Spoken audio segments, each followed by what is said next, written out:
Hier, je mangeais dans un restaurant avec un ami gabonais. On parlait de l'Afrique en général. Tout à coup, on est arrivé sur un sujet un peu sensible, et là il me dit « Laisse, il n'y a rien à faire. Les Africains sont trop bêtes. » Surpris, je lui dis « Non, il ne faut jamais généraliser. De qui parles-tu exactement ?» En ignorant ma question, il lança « Je te dis, ils sont trop bêtes, c'est pour cette raison qu'ils n'évoluent pas. » Choqué, je lui dis « Ok, donc ton père est bête, ta mère est bête, ton enfant et même toi. » Sans me laisser le temps de terminer, il riposta « Non, non, non, je ne parlais pas d'eux, je parlais des Africains.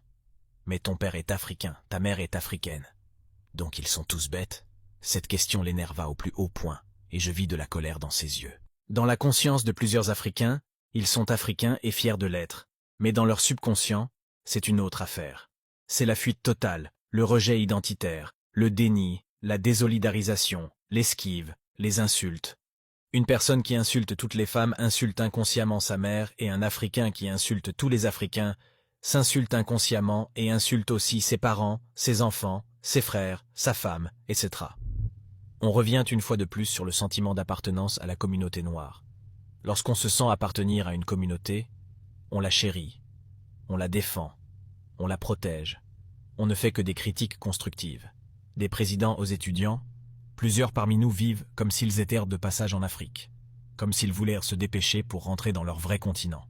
Ceux qui peuvent piller les caisses de l'État le font sans scrupule. Ceux qui peuvent insulter insultent.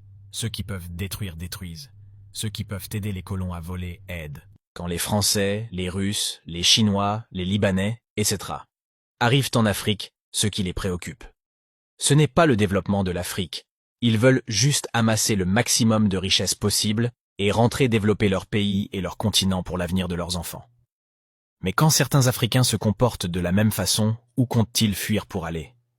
N'ont-ils toujours pas compris que le meilleur continent pour un noir, c'est le continent africain? C'est le seul continent où il peut circuler en toute tranquillité sans que quelqu'un ne sorte de nulle part pour demander « Tu viens d'où? Tu rentres quand? Que fais-tu ici? Pourquoi tu as abandonné ta famille pour venir t'installer chez nous? Tu préfères le froid d'ici au beau temps de chez toi, etc. » Des questions pour vous rappeler que vous n'êtes pas chez vous. Les Noirs américains qui sont aux USA depuis des siècles peuvent vous en dire plus. L'Afrique est notre ombre, et on ne fuit pas son ombre. Tant que ce beau continent aura un genou à terre, c'est tous les Noirs du monde qui auront un genou à terre. Qu'ils le veulent ou pas.